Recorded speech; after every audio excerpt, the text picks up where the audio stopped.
우리가 잘 아는 모세 이야기입니다. 아마 출애굽기 2장 정도면 여기 계신 모든 분들이 성경 1독을 시작하시고 여기까지는 무사히 통과하셨기 때문에 아주 여러 번 읽어보신 그런 말씀이실 것입니다. 그래서 오늘 이 말씀을 통해 우리가 어떠한 것을 하나님 앞에서 깨닫고 또 묵상할 수 있을지 살펴보도록 하겠습니다. 일단 모두 다 아시는 내용이죠. 모세가 이집트의 그 애굽의 이 바로의 딸에게 이렇게 선택이 돼가지고 이 떠내려가는 그 물에서 건져냄을 받아서 그래서 왕자가 됩니다. 이집트 왕국의 그 바로의 딸의 이 아들이 되었으니까 이 왕자로서 그것의 이 왕권을 누리는 것은 당연하겠죠. 그래서 여기 이 오늘 본문의 시작은 모세가 장성한 후에라고 이렇게 시작하고 있습니다. 이 물에서 건져냄을 받은 다음 이 장성할 때까지의 이야기는 이렇게 나오지 않습니다. 보통 저희들 이렇게 영화나 모세 영화나 그리고 모세를 다룬 이 만화 영화 같은 것을 보면 그 시간들을 이렇게 상상해서 이렇게 표현을 해놨어요. 막 그래서 애굽에서 이집트에서 왕자니까 막 학문도 배우고 그 다음에 막 검술도 배우고 그리고 막 이렇게 왕자들은 그때 당시 품위도 있어야 되고 교양도 있어야 되고 그랬기 때문에 아마 고급 그런 교육들을 받았을 것이다 라고 이렇게 막 상상하고 그렇습니다. 아마도 그러한 상상들이 틀리지만은 않았을 것입니다. 오늘 보시면 모세가 장성한 후에 한 번은 자기 형제들에게 나가서 그들이 고되게 노동하는 것을 보았다라고 기록이 되어 있습니다. 그것은 모세가 이집트 왕궁에서 자랐지만 자기 정체성에 대해서는 분명히 알았다는 것을 내포하고 있는 것이죠. 그것은 바로 자기 형제들에게 고되게 노역하고 있는 자기 형제들에게 나갔다는 것입니다. 그러면 자기는 나는 이집트의 왕자로 있지만 사실 내 뿌리는 이 이집트 애굽 사람이 아니고 저기서 힘들게 노동하고 있는 이스라엘 사람이라는 것을 정체성을 분명히 알았다는 것입니다. 그런데 그 사람들과 이 모세 사이에는 이 온도차가 있죠. 그것은 바로 모세 자신은 저들과 같은 동족이라고 생각하며 그들을 바라보며 긍휼한 마음, 측은한 마음들이 있어요. 그런데 오늘 일어난 사건들을 보면은 그 이스라엘 사람들은 모세를 보면서 어떻게 생각하느냐면 오늘 말씀에 기록된 것처럼 누가 너를 우리를 다스리는 자와 재판관으로 삼았느냐라고 이스라엘 사람들은 생각하고 있습니다. 이 이야기는 모세는 그들을 향해 긍휼한 마음 그리고 그들을 향해서 안타까운 마음들을 가지고 그들을 돕고자 하는 마음이 있다는 것입니다. 그것을 어떻게 알 수 있느냐면 이 애굽의 그 관리가 이 자기 동포를 치는 걸 보니까 이 마음에서 분한 마음이 일어납니다. 그리고 정의로운 마음이 일어나죠. 그래서 어떻게 합니까? 가서 자기 동족을 괴롭히는 사람을 쳐서 죽여버려요. 이게 힘이 있으니까 가능한 거겠죠. 그런데 여기에서 그 사람을 쳐 죽이고 숨기고 나서 다음날 또 나가서 혹시라도 그런 일들이 또 있지 않나 이렇게 살펴보러 나갑니다. 그것은 모세가 그만큼 자기 동족에 대해 생각하는 마음이 있었고 그리고 그것을 위해서 자신이 뭔가 할 수 있는 힘도 있었다는 것이에요. 이집트의 왕자잖아요. 그러니까 자기가 아마 모세가 그런 생각을 했을 거예요. 내 동족이라고 하는데 노역을 하는 걸 보니까 너무 안타깝다. 내가 이집트의 왕자인데 내가 어떻게 좀 도와줄 수는 없을까? 라고 하는 마음들과 함께 정의로운 마음 그리고 여기 보면 장성한 후에라고 되어 있습니다. 모세의 인생에 있어서 어떻게 보면은 자기가 젊음과 힘과 그리고 자기의 어떠한 것으로 무언가를 할 수 있을 만한 그런 때였어요. 장성한 후에. 우리가 보아도 모세는 뭔가 가진 것 같습니다. 뭔가 할 수 있는 것 같은 사람처럼 보이죠. 그리고 누가 보아도 모세는 그런 사람이었어요. 이스라엘의 그 노역하고 있는 백성들이 모세의 존재를 아마 알았을 거예요. 보니까 이집트 왕궁에 분명히 저 히브리 사람인데 이스라엘 사람인데 우리 동족인데 가만 보니까 왕자처럼 행세를 하네. 아마 알았을 것입니다. 그리고 가끔 보면 왕궁에서 나와가지고 자기들 일하는 걸 이렇게 봐요. 그런 걸 보면서 저 사람이 모세의 존재를 알았을 거예요. 저 원래 히브리 사람인데 어떻게 돼가지고 아마 저 왕자가 됐나 보다 그렇게 아마 알고 있었겠죠. 그런데 이스라엘 사람들은 모세를 바라보면서 저 힘이 있고 뭔가 할 수 있는 사람처럼 보였지만 그 모세가 정작 힘을 쓰고 나서려고 할 때 보니까 누가 너를 우리의 다스리는 자로 삼았느냐라고 이렇게 반문하는 거예요. 그러니까 모세의 생각과 그 이스라엘 백성들의 생각에는 이 너무 큰 차이가 있었다는 것입니다. 이렇게 오늘 이야기는 시작이 되죠. 그래서 이 사람 죽인 것을 가지고 이스라엘 사람들이 모세가 자기를 도와줬다고 고마울 줄 알았는데 가만 보니까 야, 누가 너를 우리의 재판관으로 삼았어? 너 어제 사람 죽인 것처럼 우리도 죽이려고 그러냐? 이렇게 나오는 거예요.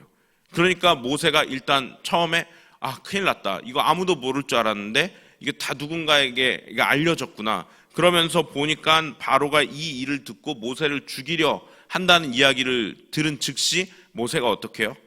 도망가 버립니다. 어디로 도망을 가나요? 미디안 땅으로 도망갔다고 기록하고 있어요.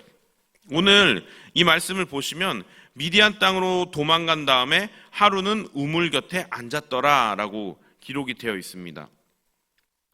여러분, 아무것도 없는 인생이 하루아침에 되어버린 것입니다. 이집트의 왕자로서 왕권을 누리며 그곳에서 호식할 수 있었던 것을 누리던 인생은 정말 하루아침에, 어젯밤에는 분명히 내가 이집트의 왕자였는데 하루아침에 미디안 땅에 거주함으로 인해서 다시는 돌아가서 누릴 수 없는 인생이 되어버린 것입니다. 제가 이걸 언제 이런 느낌을 받은 적이 딱 한 번 있는데 언제냐면 군대 가서입니다. 군대 가서 분명히 군대에 딱 입대를 해가지고 그 첫날 밤에 자려고 하는데 아마 여기 군대 다녀오신 분들 모두 경험하셨을 거예요. 밤에 잠을 자려고 하는데 잠이 안 와요. 10시에 자던 인생이 아니거든요. 근데 자꾸 10시에 자래요. 그러니까 다 뜬 눈으로 밤을 지새웁니다. 거의 한 12시, 1시가 돼서야 잠을 자게 되는 거예요. 무슨 생각을 하냐면 내일 아침에 눈 뜨면 다시 집일 것 같은데, 내일 아침에 눈 뜨면 다시 내가 예전에 살던 삶일 것 같은데, 다음 아침에 눈을 뜨면 현실이 그렇지가 않은 거예요. 모세가 아마 그런 생각을 했을 겁니다. 미디안 땅에서 잠을 청할 때 내가 어제까지만 해도 내일 아침에 잠에서 깨면은 그 화려한 침대, 그 화려한 왕궁에서 깨어날 것 같은데 다시는 돌아갈 수 없는 인생이 되어버린 것입니다. 제가 이것을 보면서 모세를 묵상하면서 항상 하나님 앞에 되묻는 것들이 있어요. 그것은 뭐냐면 모세가 무언가 할 수 있을 만한 위치에 있을 때 사용하시지 않고 왜 모세가 아무것도 할 수 없는 곳으로 보내시고 그곳에서 자그마치 40년이란 인생으로 이 모세가 백발을 가진 할아버지가 될 때까지 놓아두셨는가라는 것이에요. 그런데 중요한 것이 있습니다. 여러분, 미디안 땅은 광야예요. 광야. 저희들 올 초에 시작할 때 우리 새벽기도, 신년 특별 새벽기도의 주제 기억나세요? 광야 학교를 지나며입니다. 왜 광야가 학교인가?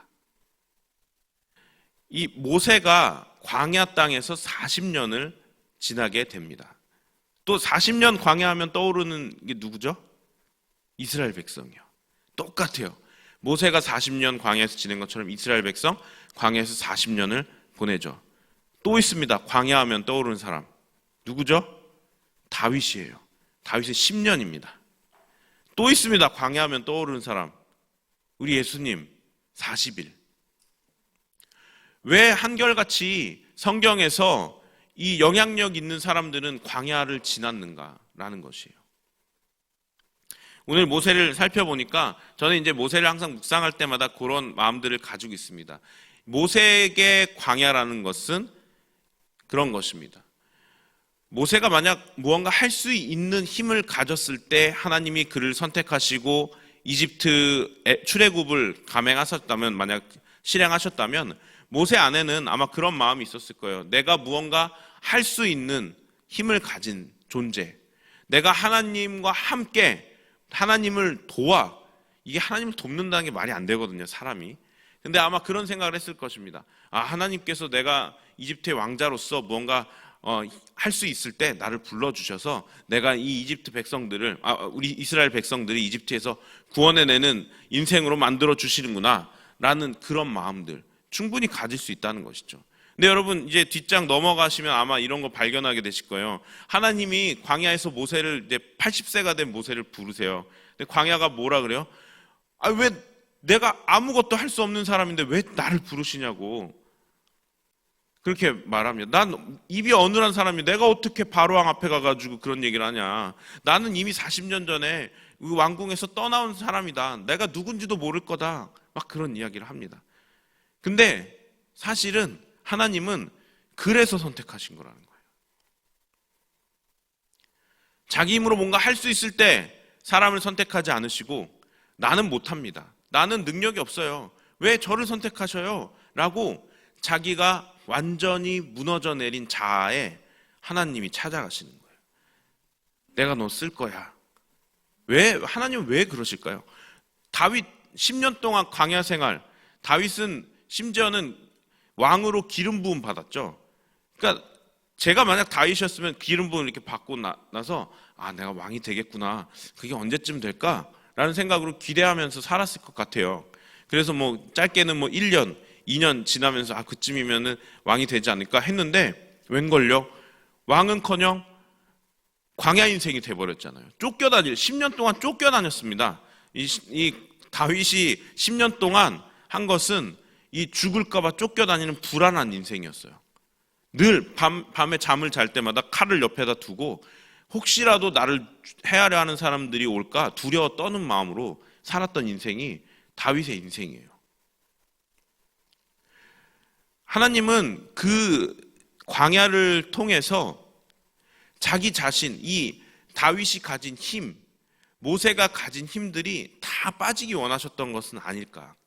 그리고 아무것도 할 수 없을 거라 생각되는 그때에 하나님이 부르시는 거죠. 그리고 하나님의 도구로 삼으시는 것입니다. 사람의 어떠함으로 일하는 것이 아닌 하나님의 어떠함으로 모든 것을 일하는 약할 때 강함이 되시는 하나님이 바로 이곳에서 등장하시는 것이죠. 그래서 우리들 인생도 그런 것 같아요.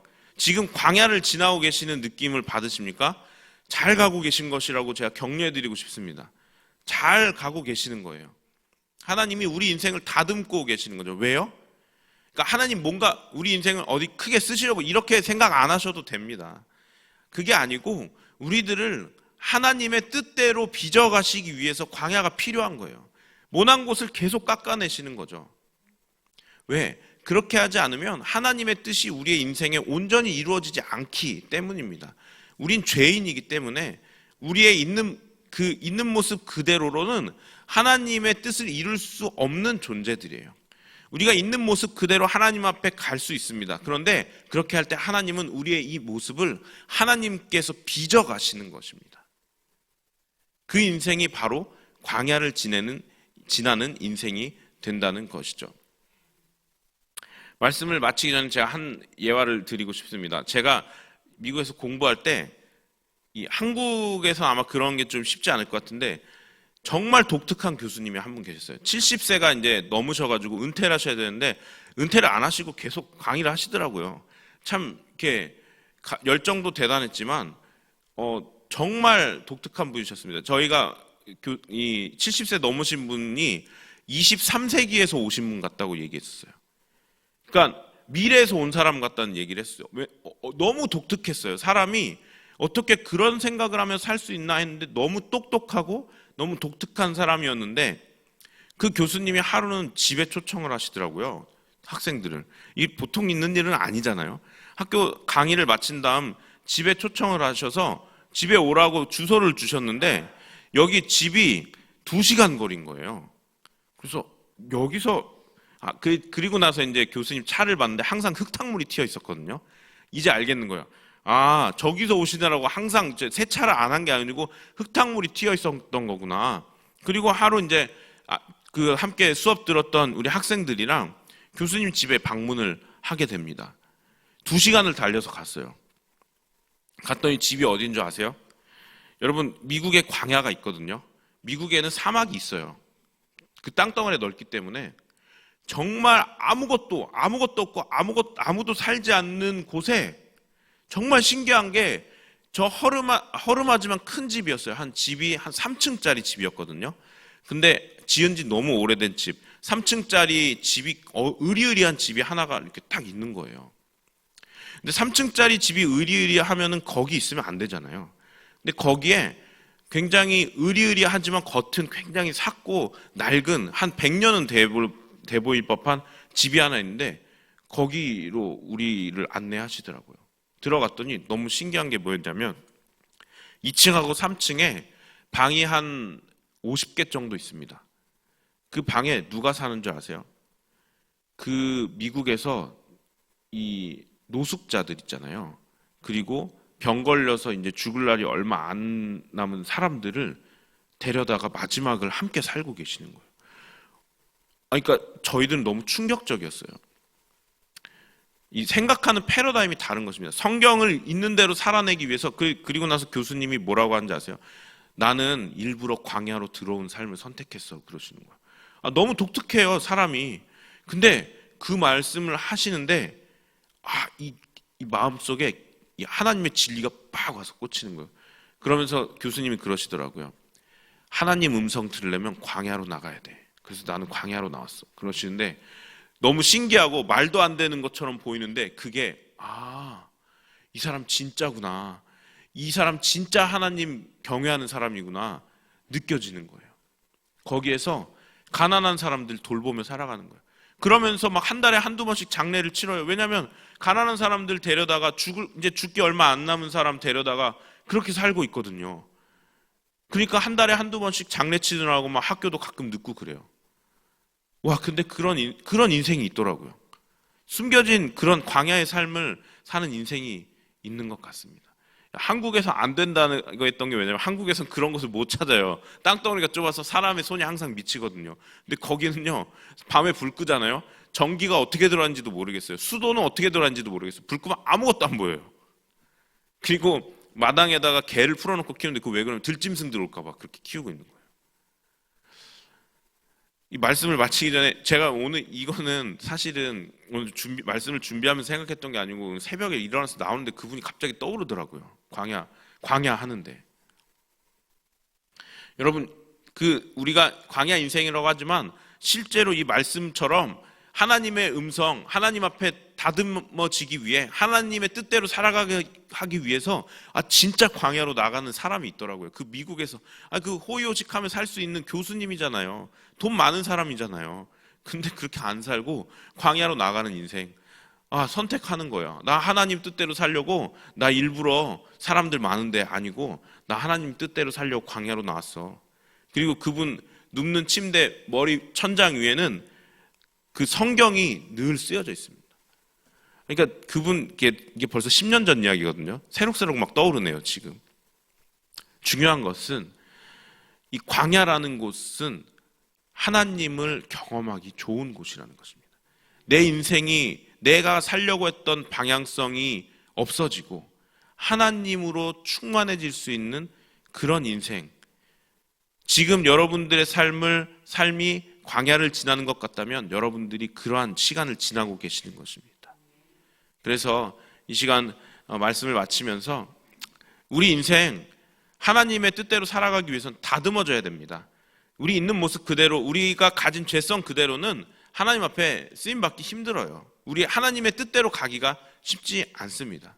그래서 우리는 다듬어져야 되고요. 모세처럼 뭔가 할 수 있을 만한 때 우리가 뭔가 하나님의 뜻대로 쓰임받지 못하는 것 같다? 그게 맞는 겁니다.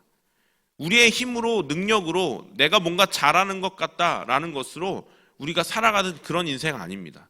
우리는 우리가 약할 때 강함 되시는 하나님이 우리 인생을 끌어주시면서 살아가야 하는 그런 인생인 것입니다. 그래서 우리들 인생 오늘 하루 그리고 우리 하나님 나라 가는 그날까지 내 힘으로 내가 뭔가 할 수 있는 것을 살아가는 것이 아니라 하나님 나는 못해요. 그렇지만 하나님은 강력하시니 하나님은 전능하시니 내 인생을 쓰실 수 있습니다. 그렇게 사용하여 달라고 기도하며 그렇게 우리의 자신을 내려놓으며 살아갈 수 있는 우리 법한교회 모든 성도님들 되시기를 주님의 이름으로 축원합니다. 기도하겠습니다. 하나님, 모세는 자신이 무언가 할 수 있을 것 같은 장성한 때에, 젊은 날에 하나님 앞에 쓰임받지 않고 힘이 다 빠져 노년에 하나님께서 부르셔서 그때 쓰임받게 됩니다. 약할 때 강함 되시는 하나님, 다윗도 그렇게 사용하셨고, 이스라엘 백성도 40년 광야 인생을 통해 하나님을 경험케 하셨고, 예수님도 40일 광야에서 하나님과 함께 하였습니다. 하나님, 우리의 인생이 지금 광야를 지나고 있다면 하나님, 그것이 광야 학교인 것을 깨닫게 하시고, 그곳에서 우리의 모든 것은 내려놓고 하나님으로 충만케 되어지는 역사 있게 하여 주시옵소서. 예수님의 이름으로 기도합니다. 아멘.